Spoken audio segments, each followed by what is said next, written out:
you better believe that I'm gonna have a chatterbait tied on. There's just something about the vibration, the feel of that bait coming through the grass, through the cypress trees. It just is just magic.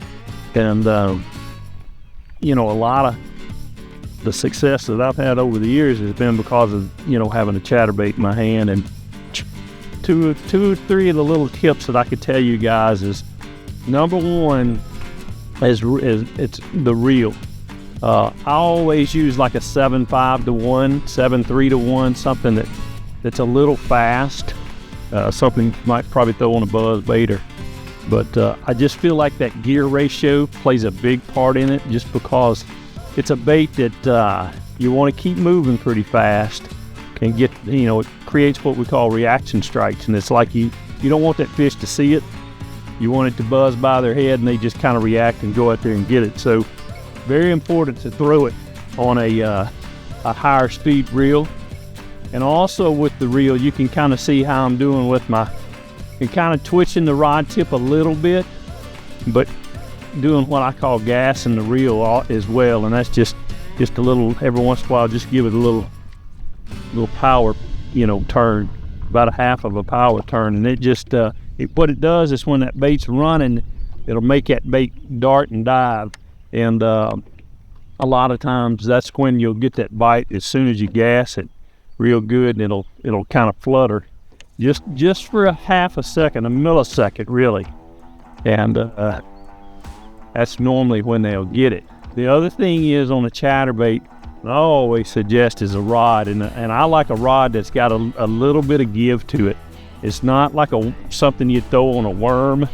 It's more like more kind of a heavy crankbait type rod. I mean, it's what we call moderate action, where it just kind of got a pretty good little tip to it, but the rod really doesn't load up until it gets down on the lower end of the rod toward the handle and the butt of the rod. That's generally speaking you know, your best rod. You use too heavy of a rod, what happens is when that fish bites, you know, instantly you're gonna pull on it, and that hook will have a tendency to flex out on you.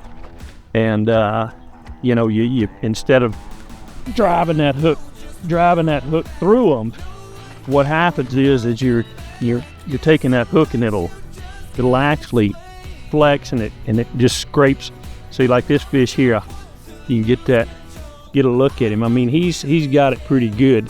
That hook penetrated it. It never scraped the top of the fish's mouth before it entered the fish.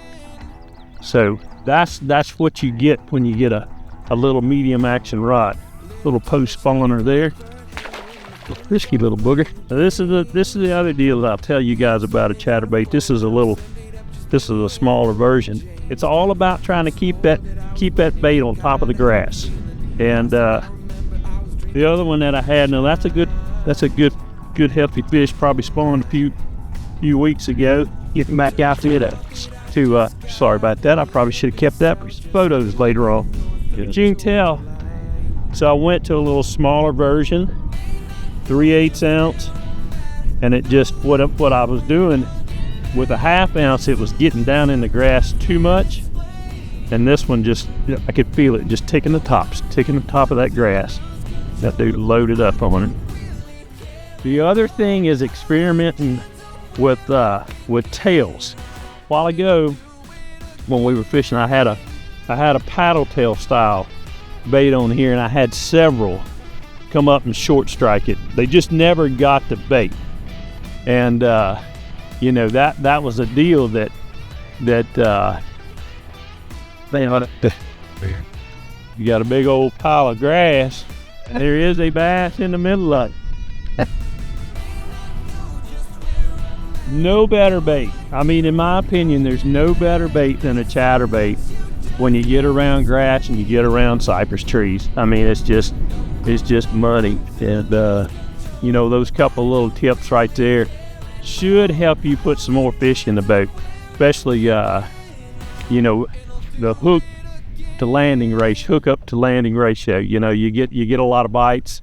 You want to catch a lot of fish, and I think, you know, if you'll take those the deal with the reel, the deal with the rod, and also make sure that you change tails just every once in a while. Give them a little different action.